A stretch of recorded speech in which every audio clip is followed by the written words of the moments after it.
Des de l'Ajuntament de Gandia seguim construint una ciutat amable, una ciutat saludable, una ciutat sostenible, i aquesta actuació d'avui és una actuació molt important per a la ciutadania, per a tot el veïnat de Gandia, perquè trenca, per un costat, eixa barrera, eixa percepció de barrera que tenia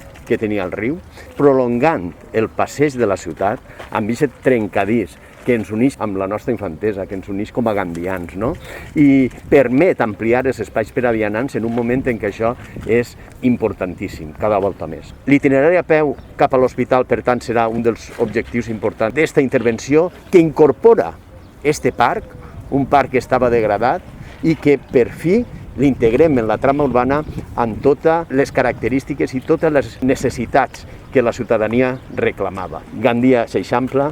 i el passeig s'amplia i integra l'altra part del riu dins de la trama urbana de la ciutat per a benefici de tota la ciutadania.